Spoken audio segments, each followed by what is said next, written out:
Hello and welcome back to another video. Today it is November wrap-up time. In the month of November I read 15 books, which is a good month for me. I got back into my audiobook era. I forget sometimes that there are tasks that I'm doing that I can listen to an audiobook at the same time. So this month it's like I rediscovered my love for audiobooks, so that definitely helped this month. I'm going to attempt to put some statistics for the month here, like pages read, genres read, things like that. So hopefully I've got that there. Give myself a second. Okay, so we started the month of November with Loathe to Love You by Ali Hazelwood. So this was the last Ali Hazelwood book that I had left to read, and it's a collection of 3 novellas. I rated it a 3-star, which I think is my lowest rating for an Ali Hazelwood book, but it was more so just because they were novellas and they were all quite similar. It was like an easy, fun read. Like if you just want something to read in an afternoon, then I definitely recommend the collection of novellas. Then we had this month's book club pick, which was Butcher and Blackbird by Bryn Weaver. I rated that one a 4-star. So this one is sort of like a dark romance. It follows 2 serial killers who kill other serial killers, and then their paths cross and they start like this game where each year they travel to a town and then they have to try and hunt down the serial killer that is in that town, sort of thing.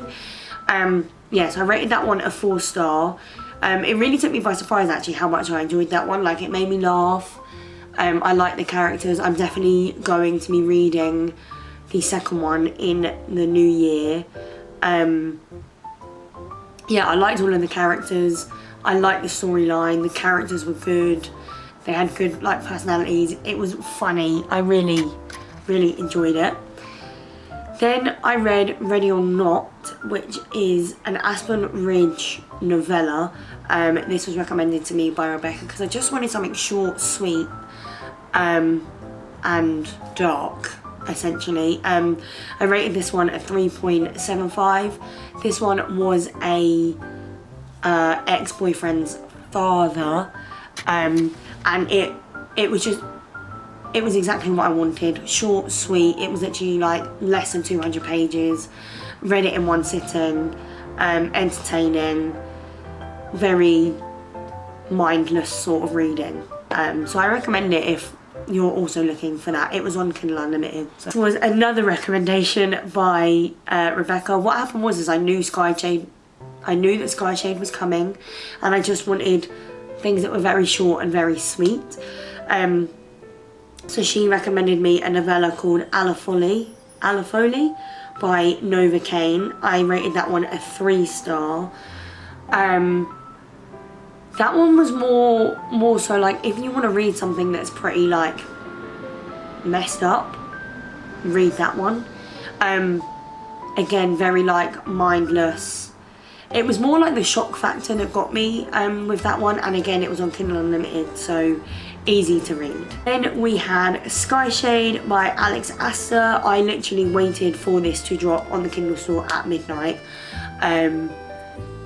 and I ate it up. I rated it a 5-star. I can see why some people would have been a bit disappointed with it. I feel like Light Lark could have just stuck as a trilogy. I feel like there was a potential to wrap it up in that book. But also I'm not going to complain because I love the world.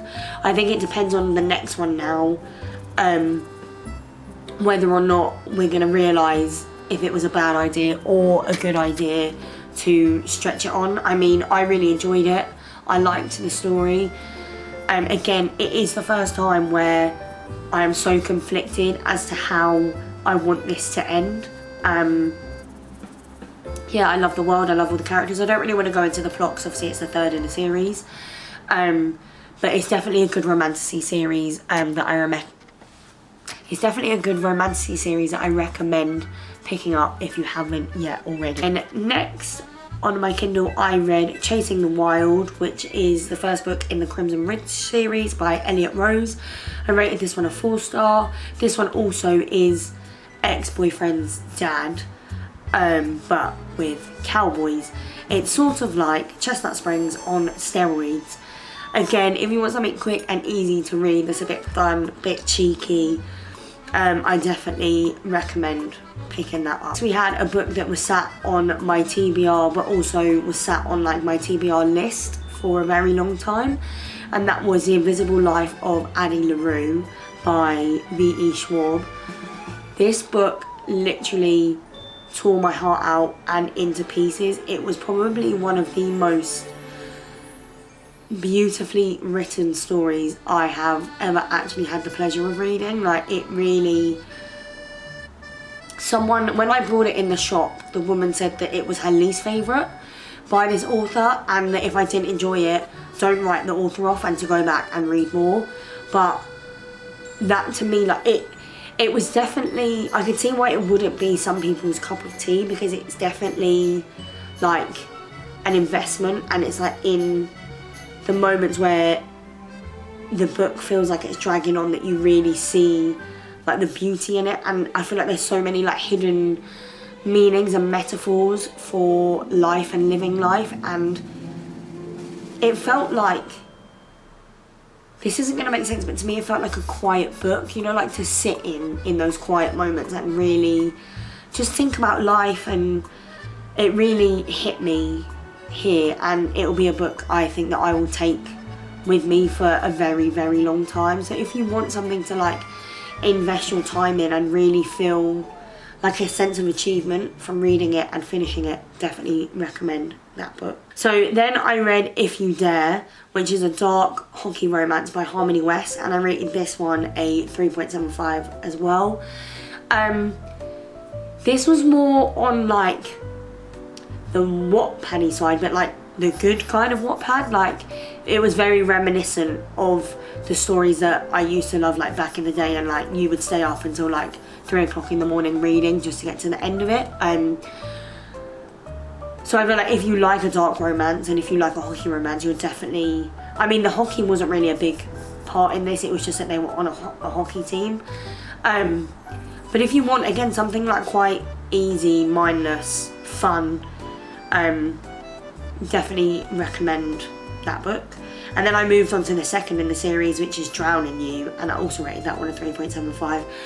I feel like for me, some dark romances I'm going to struggle to rate higher than like in the 3.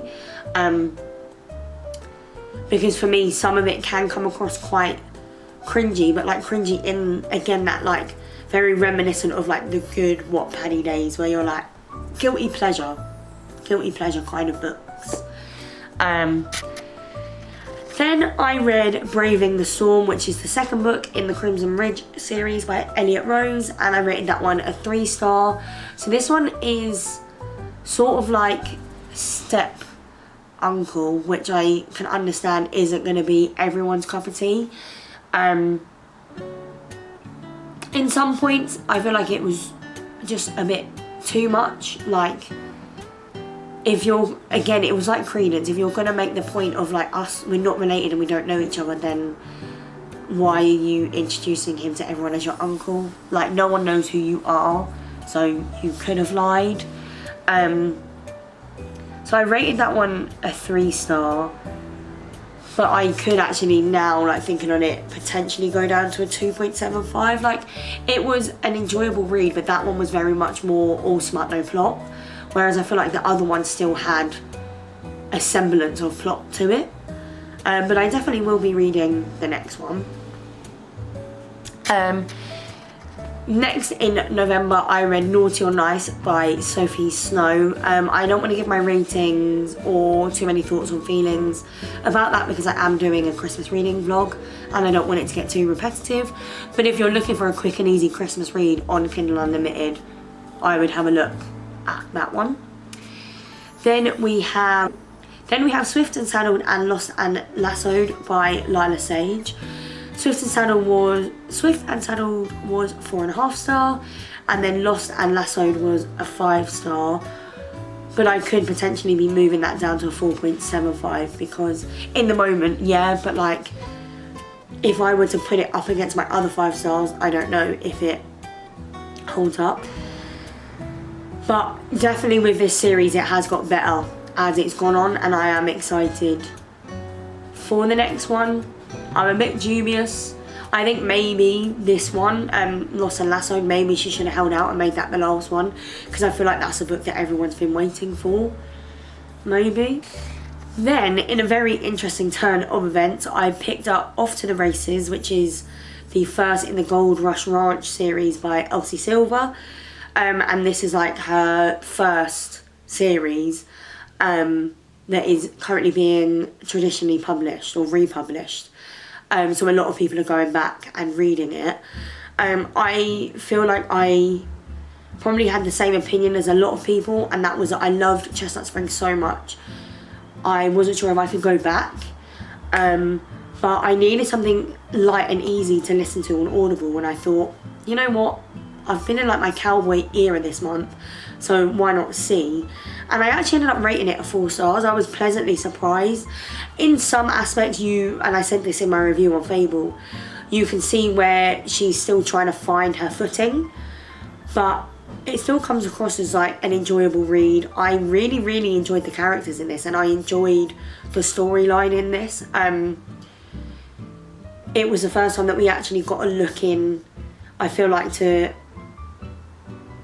actual like the horse racing side of like cowboy romances, which was really interesting for me because I mean, I've never ridden a horse, but I quite like horses and like the horse racing world, so it was quite interesting to see that in the lens of a book. Yeah, I appreciated both of the characters. The banter was good, the tension was good. I enjoyed it. I ate it up. I started the Caraval trilogy, so I read the first book, Caraval, and I rated that a 4.25. So Caraval follows 2 sisters. The older sister has been writing to years to a man called Legend, who is sort of like the, what would you call him? The puppet master kind of behind Caraval, which is like a game that appears places and you can go and take part and then you win a prize if you win it. She's been writing to Legend for years because her younger sister has always been like obsessed with the idea of Caraval and competing in the games, and she hears nothing. And then as she gets older, her father has arranged a marriage for her, so she writes one last time as like a last ditch attempt, and finally gets an invite back from Legend to compete in that year's games, but it means leaving in the next few days and potentially running out on her arranged marriage. So she has a big question to answer there. I think the reason that this wasn't a 5-star read for me was that I have only just recently read Phantasma, and the plot behind both of those books is pretty identical. It is 2 sisters, a game, and if you compete in the game and you win the game, you win a prize at the end of it. So as I was reading, I spent like the first 40% being like, yep, this is Phantasma. And by that point in Phantasma, I had already fallen in love with like the male main character, whereas in this book, I still hadn't warmed up to our main male character yet. So I was constantly comparing it to Phantasma. Once I got past the 50% mark, I started eating it up. Like, I was like, yep, love this. And I wanted to jump straight into the second one. So, definitely a 4.25. The first one, definitely 4.25 stars. I have since then read and finished Legendary, and I'm now on finale, but that was in December, so unfortunately we can't talk about it. Oh, I also soft DNF'd the Songbird and the Heart of Stone, but I think in the month of December I will be going back to that because I'm back in my fantasy era again. So yeah, they are the 15 books that I read in November. I think really a pretty solid reading month. There weren't any stinkers, so that's always a plus. So yeah, thank you for watching. Don't forget to like and subscribe, and I'll see you in my next video.